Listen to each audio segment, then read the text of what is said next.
Hello everybody, Rajni here from Sashakt Empowering Lives. So today I'm going to be talking about a much talked about concept, inclusion. So I bring to you in this video some secrets of inclusion of a child with autism in a mainstream schooling setup. So the first secret is that we have to understand the child's specific learning style. If a particular topic is being taught in a particular manner in the class, may or may not resonate with the child's specific learning style. In which case, we are calling for trouble because the child then begins to exhibit behaviors because the child gets bored. And eventually, the entire process of inclusion becomes just a joke. After some time, teachers see the entire class is getting disturbed and they would ask the maid or the co-teacher, somebody, to take the kid out to the park so that other kids can learn. So, to avoid that, the first thing to do is to understand a particular autistic child's specific learning style. Next is take into confidence the parents. So the teachers must have that PTM with the parent and say, in the coming week, we are going to be doing topics these and these. Then the parent and the teacher together, understanding the child, the parent can suggest that my child learns the best when in outdoors or playing with sand or something, or if the child learns the best with colors. So the teachers will provide their input on technically sound knowledge, and the parent will provide the input on what the child likes, and together they will create a customized plan. For example, if a child is very hands-on child and likes to do things with hand and will learn much faster if we are going to give them cutouts and paste those in the copy rather than copying from the board, then it is a good idea that before starting a concept, let's say for example if it is living and non-living, the parent can be taken into confidence and maybe a meeting, if not a physical meeting, then maybe over Zoom or some other online way.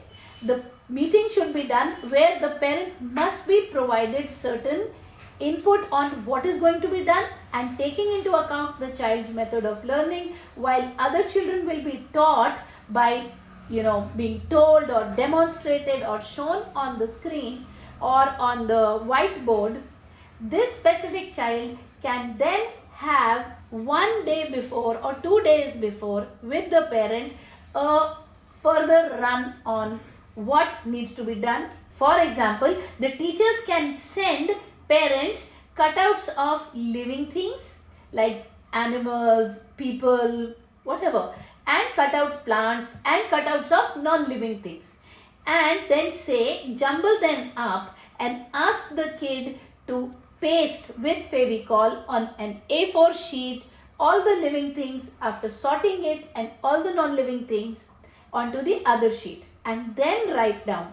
Once a kid has done such an activity at home with the parent, it becomes so much easier for the kid to understand when the same is being demonstrated, or the teacher is using chalk and the teacher is demonstrating, or a whiteboard and a marker. So the chances that the child will learn are so much higher. So the first secret is that take into account the child's specific learning style, take into confidence the child's parents, use the child's parents as your co-teachers so that they can contribute to that effect.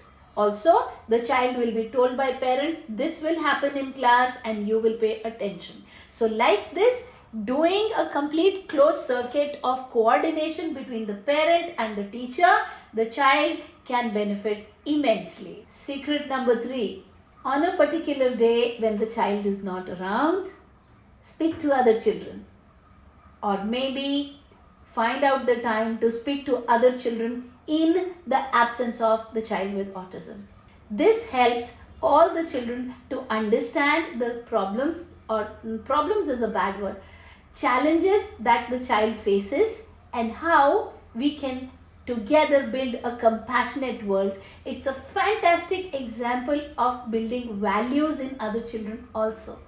Because when teachers do that, leadership always flows from top down. So when children see that teacher is compassionate about the kid with autism, then they also develop feelings of compassion.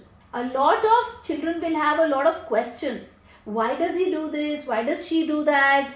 Why do they suddenly do this? So those have to be handled and answered in a very emphatic manner, in which the neurotypical peers do not feel that there is favoritism happening, because that keeps them away from the other child, because they feel this is teacher's favorite, he or she can get away with so much and we are scolded. So it should not give a feeling of favoritism, but help the children understand that the situation really requires the teachers to make that extra effort. I remember in one of my classes, I played a game with the students. So I blindfolded one of the kid and told other children to keep their foot straight so that this kid would stumble while walking. And that happened, and the kid was so irritated.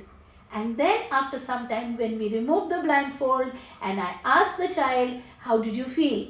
And then I said, a concept is being discussed and this child is not understanding.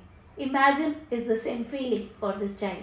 So can we be kind enough with the kid and make certain considerations so that we don't expect too much of a perfect behavior from the child? At the same time, it is the job of the teacher to be also telling the parent for taking care that the child's behavior is good in the class, and also managing the child's behavior in the class. Always remember, a garden that has different kinds of and different colors of flowers is always more beautiful than a garden which has the same kind of flowers. So on that note, may each kid win. I hope this video was of value to you.